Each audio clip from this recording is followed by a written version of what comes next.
So how did you guys prepare for your personal statement? Or when did you guys start writing it? Well, you kind of have to keep your personal statement in mind over sort of like the preceding year. Yeah, yeah. You have to add up all the voluntary work and the work experience. All of it has to stack up in your personal statement. So in that sense, you're bearing it in mind. And also the material that you put in your personal statement won't just be, sort of a checklist of your work experience, etc. It'll be what you learnt from those experiences. So while you're there on your work experience placement, doing your voluntary work, you should be making notes of what you're learning, what you're experiencing, and then that can just slot straight into your personal statement when, like the next summer over, you decide to put it together. So in that sense, you start preparing, a long time ago, and then work your way towards it. Yeah, definitely. I think to help with that, I had a medicine diary or logbook. So, to record all the things that I've been doing to explore medicine and general things, and made notes of what I learned and how I felt during that experience. So having that was useful when I had to start writing the personal statement and picking out the activities that I found the most useful. And so yeah, that was useful. I properly started sitting down and writing it or properly planning it after my UK CAT exam. So that was sort of, I would say, mid-August to end of August. And I didn't try to just write it in one go. I sort of made separate little paragraphs of each bit which I wanted to include. So one on work experience, one on volunteering, then my extracurriculars, and just everything I wanted to include. Even if it was way past, the word limit, I just had separate pages on a Word document, and then I tried to edit that down, make that perfect, and then worry about making it flow, etc. Yeah. So you raise a point about starting after your UK CAT exam. Yeah. That's because you kind of have to have in mind which universities you're applying to when you put together your personal statement.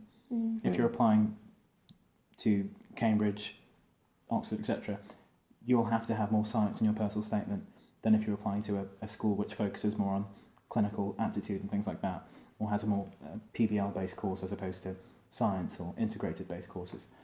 So you have to bear that in mind. So it's probably a good point to start is after your UK CAT, because after your UK CAT you have a feel for the composition of the schools you'll be applying to. If you do really well in your UK CAT, you'll probably be opting for more clinical schools than if you hadn't, for example.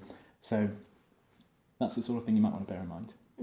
And a lot of different unis, they have different criterias. I remember when I was trying to work out exactly what I want in my personal statement, there was this website which I used called whatdotheyknow.com, and they had the Bristol criteria, and that was really good because it really gives you an idea of exactly what unis want, because there's such limited space.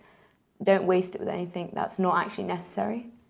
Yeah, so there's a lot of material floating about online about what you should include and what you shouldn't include.